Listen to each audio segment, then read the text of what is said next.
అని చెప్పారు పోతన గారు. ఆ ఏనుగు ఆ మందకు రాజు. దానికి గల భార్యల సంఖ్య కొంచెం జాగ్రత్తగా వినాలి. 10 లక్షల కోట్ల మంది భార్యలట ఆ ఏనుగుకి. ఎంతమంది అండి? 10 లక్షల కోట్ల మంది భార్యలు. మనకి ఒక భార్య. ఒక భార్య అయితే ఎంతమంది పొందగలం?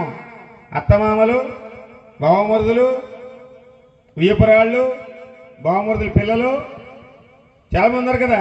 పెద్ద అత్తయ్యలు, చిన్న అత్తయ్యలు, పెద్ద మామగారులు, చిన్న మామగారులు ఎంతో పొందగలం మనకి. అలాంటిది 10 లక్షల కోట్ల మంది భార్యలు. ఎంతమంది బంధువులు ఉంటారో ఒకసారి మీరు లెక్క వేసుకోవచ్చు. అలాగే ఏనుగు రాజు, గజరాజు. ఎంత పరివారం ఉంటుందో మీరు లెక్క వేసుకోవచ్చు. ఈ కథను శ్రద్ధగా వినాలండి. అలా ఈ పరివారంతో తిరుగుతున్నాడు. పరివారంలో తిరుగుతూ తిరుగుతూ చాలా దూరం తిరిగాడు. నీటి కోసం చాలా చోట్ల వెతికాడు. దాహం అయింది పాపం ఆయనకి, గజరాజుకి. నీటి కోసం చాలా చోట్ల వెతికాడు. చిట్ట చివరికి ఒక సరోవరం కనబడింది. అద్భుతమైన సరోవరం. ఈ పద్యాలు మనకు అందరికీ రావాలి, తిక్క వాళ్ళకి. పోతనామాచుల గారు మనకు తెలుగులో అందించారు ఈ పద్యాలు.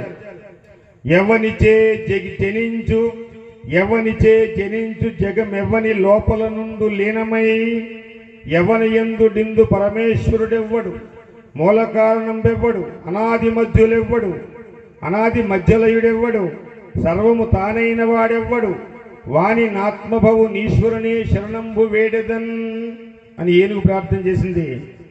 ఎవరు సృష్టికర్త, ఎవరు స్థితికర్త, ఎవరు ప్రళయకర్త, లోకం నుండి ఎవరు సృష్టించారు, ఎవరెందు లోకములు ఉన్నాయో, ఎవరెందు లోకములు పెరుగుతున్నాయో, ఎవరెందు లోకములు లయమైపోతున్నాయో, ఎవరు అంతటా నిండింపుపై ఉన్నాడో, ఎవరి మాయ చేతి జగత్తు కనబడుతుందో అటువంటి వాడిని రక్షించుగాక అని స్తోత్రం చేస్తోంది.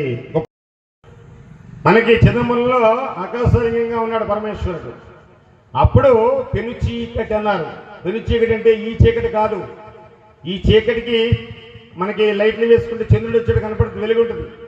చంద్రుడు రాలేదు, లైట్ వేసుకుంటే కనపడుతుంది. కరెంట్ ఉంది, కరెంట్ ఆగింది, బ్యాటరీ లైట్ పెడితే కనపడుతుంది, దీపం పెడితే కనపడుతుంది. ఇది మామూలు చీకటి, అది పెను చీకటి. ఇంకా చీకటిలో కళ్ళు పొడుచుకొని ఏం కనపడుతుంది, అంత పెను చీకటి, గాఢాంధకారం.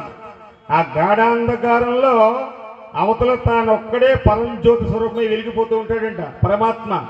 రావాకి మీద పడుకుని కుడికాలు పొట్టనవేలు నోట్లో పెట్టుకు చీకుతూ అలా వటపత్ర సాయిగా తేలుతూ ఉంటాడు. పరమాత్మ గురించి చెప్తున్నాడు పోతనామాచుల వారు. ఎటువంటి మహాపురుషుడైనటువంటి వాడు తను ఒక్కడే ఉండి అనేకులుగా కనబడుతున్నవాడు ఎవడో, అలాంటి వాడిని ఎవరు శుద్ధి చేయలేరు, ఆయన చేసే పనులు ఎవరు గుర్తుపట్టలేరు, ఎవరు చెప్పలేరు. అటువంటి వాడిని రక్షించుగాక అంటే